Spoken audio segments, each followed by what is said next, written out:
bon dia. Avui porto una reflexió sobre els finals, sobre si podem tenir una despedida maca que estigui bé, no? I ho dic perquè he tingut aquests dies algunes experiències, no?, de tancaments, de finals, en una relació laboral, també estic també tancant algunes coses en el que vull oferir a la consulta i el que no, i he reflexionat sobre què feia que pogués una cosa acabar bé i què no, no?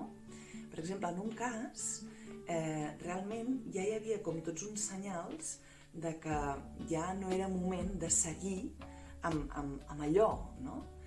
I em vaig adonar que, clar, com que era tan maco tenir aquell tipus de relació, aquell tipus d'experiència, que el que em dificultava acabar era deixar anar i pensar que com un final només es pot donar quan ja les coses no van bé, quan ja està com molt viciat, no? I aleshores, en aquest cas, va ser com una experiència de dir, ai, és que ara toca una altra cosa, no? I llavors podem com acabar aquest procés, encara que estigui al tope, funcionant fantàsticament bé, no? I poder com no aferrar-me, no? I confiar també que tenir una cosa molt bonica no vol dir que després no en pugui venir una altra molt bonica o de més bonica o de... és igual, com a mínim diferent, no? Una altra experiència. També en aquesta altra relació laboral que estem acabant, allà sí que em vaig adonar que, d'una banda, he tingut com una tentació d'aferrament, no? Perquè per la incertesa després, no? Ai, després com ho faré? Com he de buscar una altra col·laboració, no?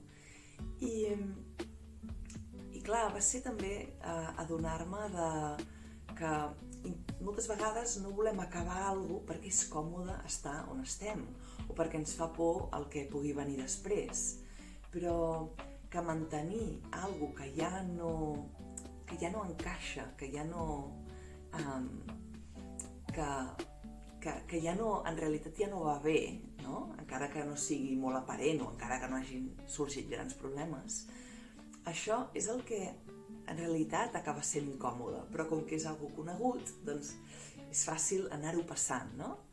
Aleshores, doncs, sí, aquesta proposta de poder observar, no?, els senyals que ja indiquen que una relació, una relació, ja sigui amb una persona o amb alguna cosa o amb algun patró intern o amb alguna activitat, ja deixa de tenir sentit, ja no encaixa, ja és hora que es vagi acabant i poder d'alguna manera sostenir el que ens passa amb la incertesa que comporta després, els canvis que generarà, no?